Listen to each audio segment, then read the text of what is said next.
Do you think it is just money driven though? No, it's not just money driven. He knows that if he comes lacking, Crawford gonna beat him. Crawford knows if he comes lacking, Canelo gonna beat him. No, it's not money driven at all. Money just was a good reason to make the fight happen. Terence is a tremendously skilled fighter. So is Canelo a very skilled fighter, but he doesn't have the same skill set as Terence. Thank you, Bob. Appreciate you, man. We're act together.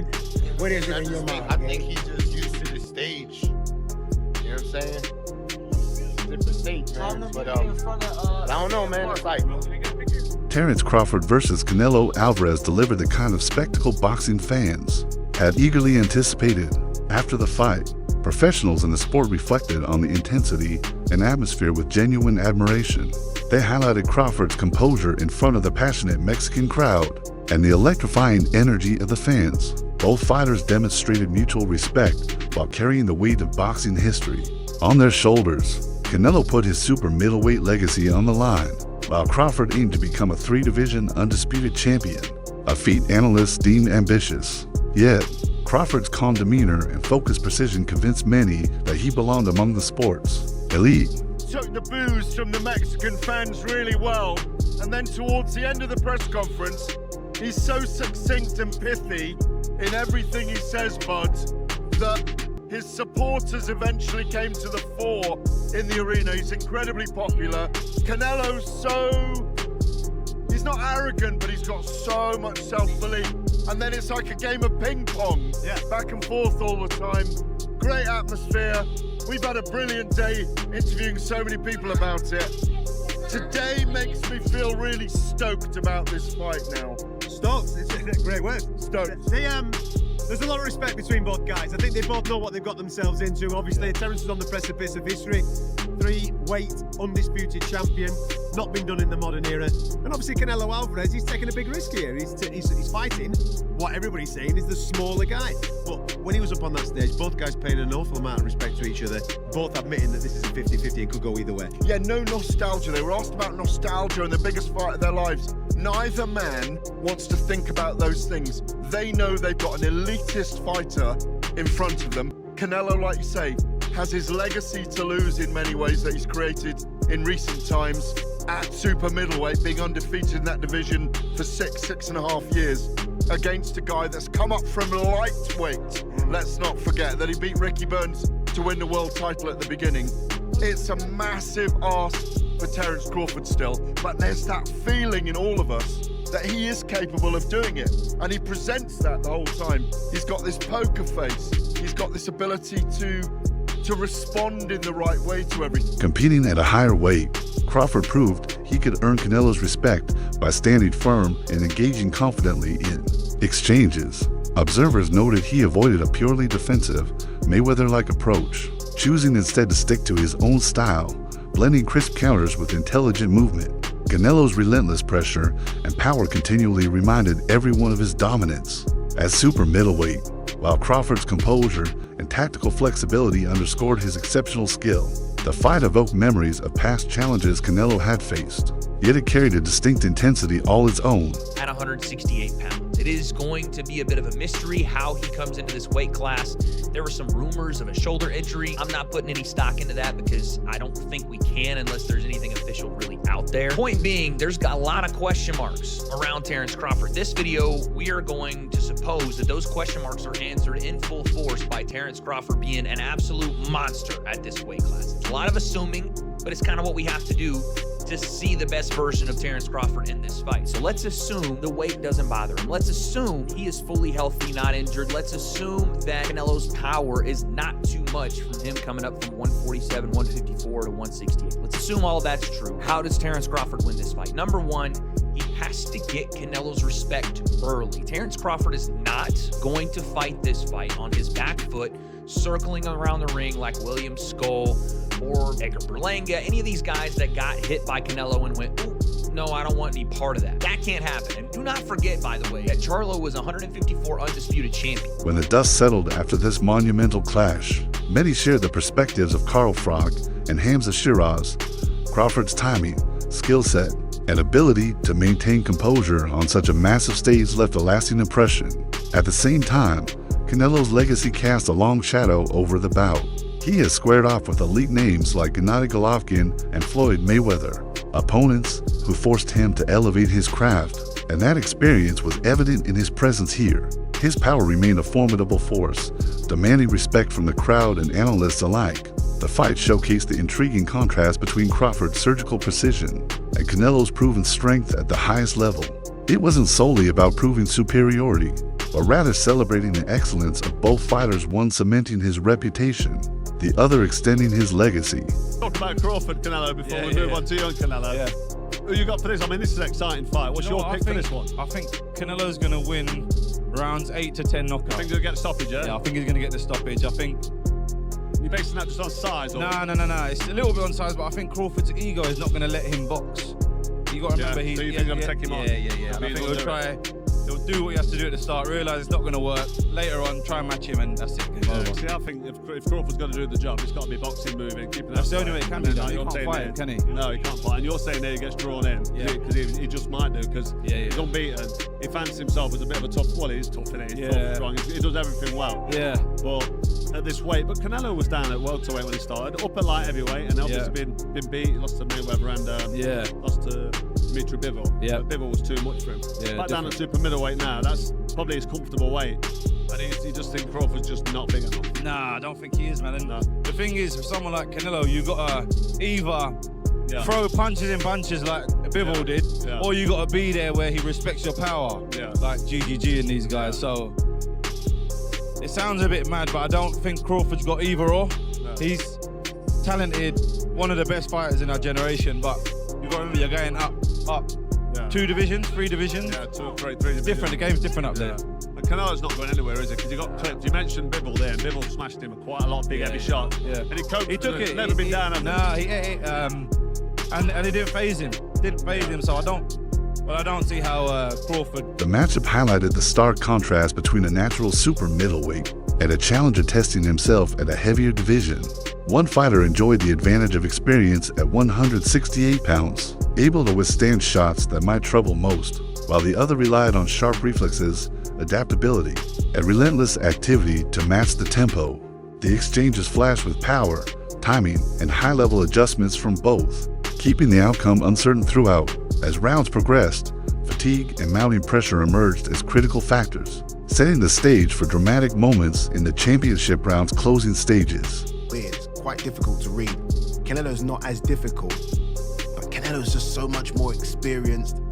And yes, they're gonna look physically the same, but he's the natural 168 pounder. He's the one that's taken shots from guys that probably on a fight night weigh in nearly 200 pounds, and he's been able to eat those shots, eat them, right? I mean, we haven't seen Canelo wobbled since Miguel Cotto's brother wobbled him way back when, right? I mean, apart from that, this guy's taken shots off Gennady Golovkin.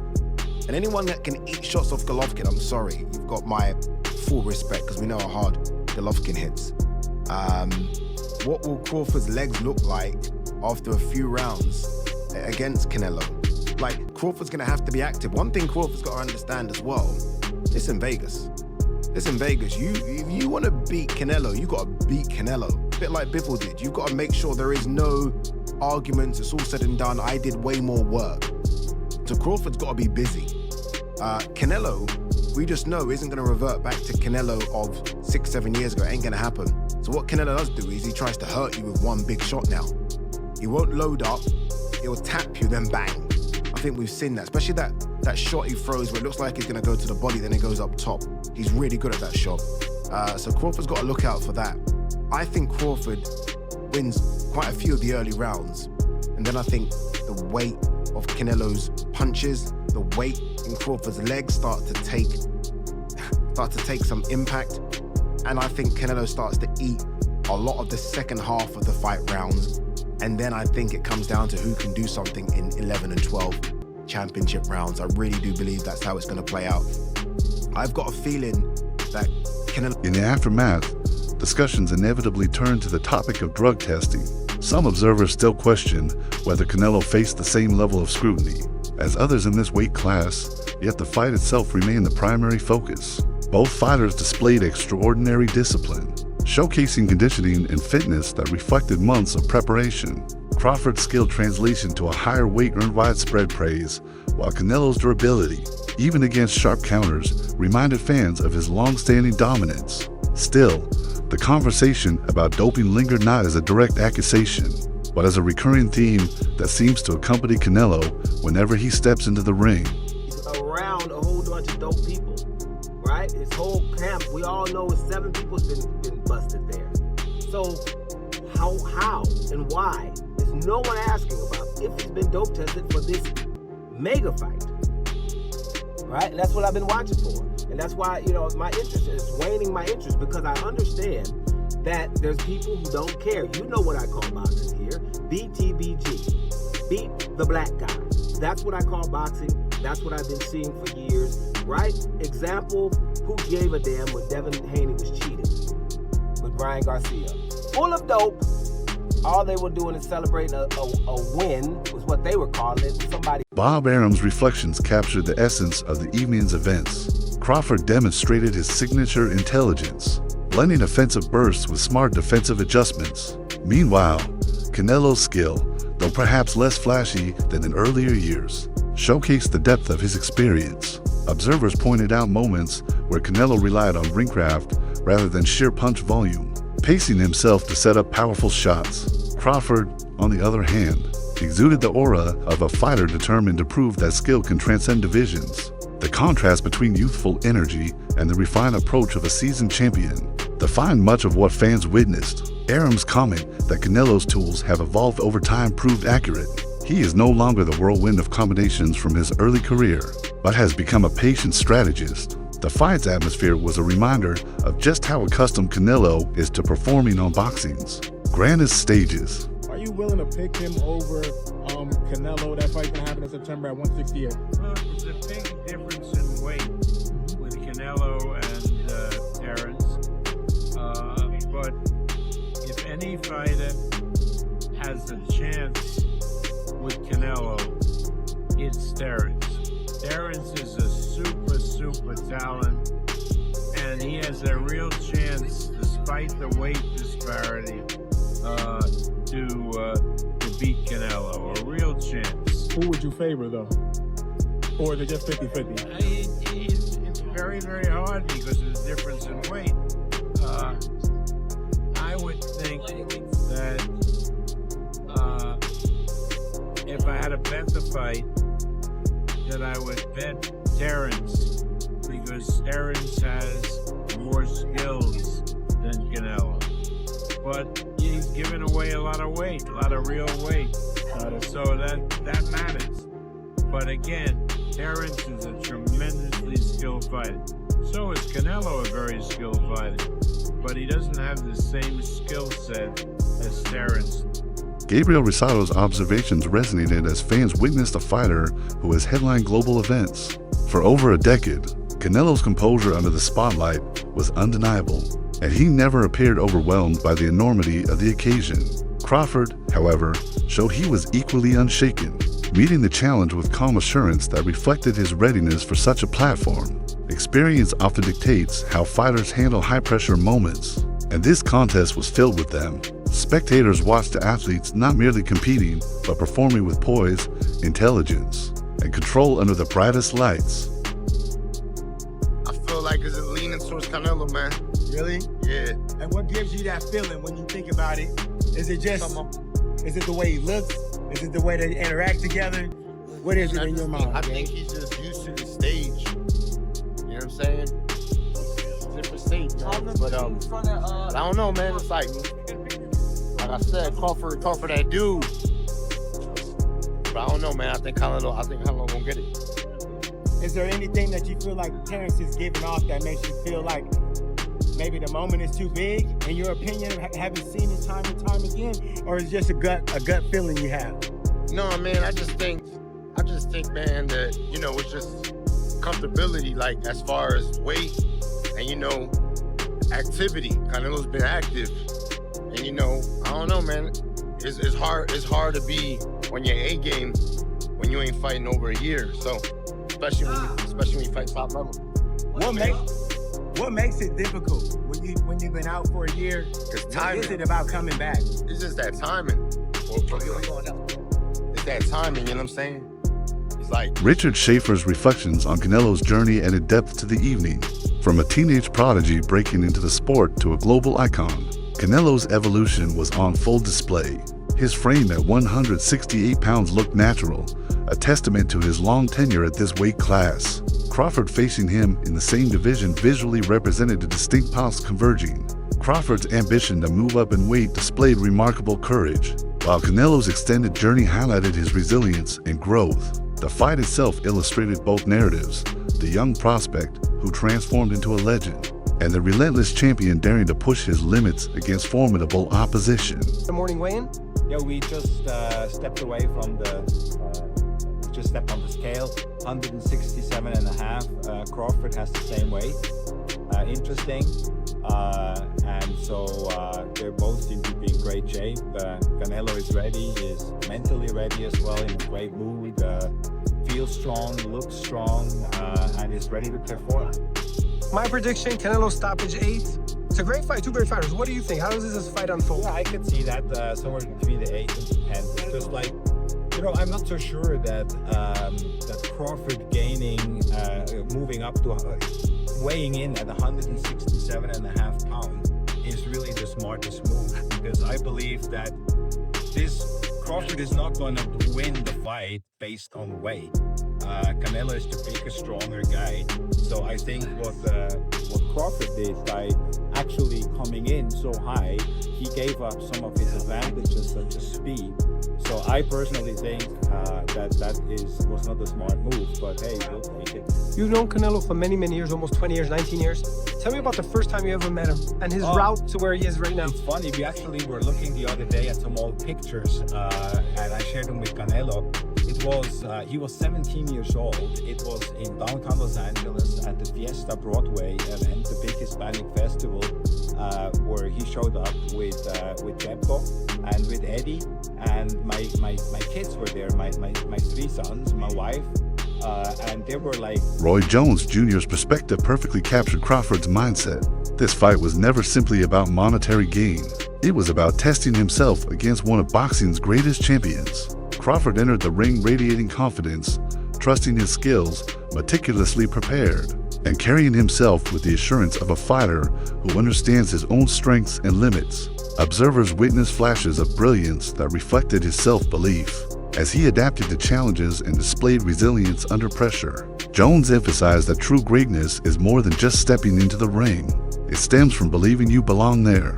Crawford's poise and determination transformed the contest from a spectacle into a showcase of courage and self-assurance. And he brings that level of motivation. But do you think it is just money driven though? No, it's not just money driven. He knows if he comes lacking, Crawford gonna beat him. Crawford knows if he comes lacking, Canelo gonna beat him. No, it's not money driven at all. Money just was a good reason to make the fight happen. And you ask, why did he take Crawford instead of anybody else? Because this is the best money opportunity, but it's also a better situation if you look at the whole dynamics of it. Canelo gets to be the big guy. Yeah. In a fight where he can make the most money he probably ever made. Yeah. Why would you not want that? You understand? So no, money ain't only incentive, but why would I not take a fight where I'm the bigger guy? You understand me? I know, and this guy is good. Don't get it wrong, which is what gets you out of bed every day. This guy is the only guy in the 4-belt era to be unified champion in 2 weight classes. You ain't getting your behind up out of bed for him, you don't get up out of bed for nobody. Yeah. Look, you talk there about Crawford being the bigger guy. Everyone's really... No, Canelo being the bigger guy. Sorry, about Canelo being the bigger guy. Everyone's really kind of hung up on the fact that Crawford's obviously coming up 2 weight divisions. But you've said before that he naturally walks around heavier than people kind of think, that actually it's not so much about him coming up, it's about the fact that he's not boiling down as much as before. So do you think the weight is as much of a factor as people are saying it is? No, I don't. You know, I love guys like Crawford who follow blueprint that I set. I set that blueprint to put in their heads that just because the guy's bigger don't mean you got to lose to him. When I came in to fight Jerome Reese, I gave up a lot of weight. You understand me? But because I had the technique and the skill and the punching power to get my respect, I was able to win the fight. And I did that so that people can understand that just because the guy's bigger than you don't mean that he got to be able to beat you. Lennox Lewis voiced what had been a point of discussion long before the opening bell: the size disparity. Canelo's natural strength at super middleweight is well known, and his ability to handle powerful opponents has been proven repeatedly. Crawford, moving up in weight, demonstrated speed, accuracy, and power that demanded respect. Yet, the questions surrounding the weight difference lingered throughout the contest. These uncertainties made each exchange even more compelling for fans watching live. Lewis's insight highlighted the central narrative of the evening: skill versus size, speed versus strength. What do you think about this matchup? Crawford moving up 21 pounds essentially to take on the guy at 68. Yeah, man, Crawford's an amazing fighter. I call him Kung Fu because he fights on different styles. He's, hard to hit, and he hits hard. And he's boxing a guy that, he has to jump up in weight like 3 categories. This man is like a body snatcher. He comes and he wears you down. So it's a great fight. He's boxed, I'm talking Canelo's boxed a lot of guys that move around. And, he's used to that type of boxing. And he's used to guys that, try and hide. But this Crawford ain't gonna hide from him. Crawford is looking to, put some punches on him and keep him at a distance. That's what I would do for Crawford. And then take his opportunity. I mean, I would say Canelo is not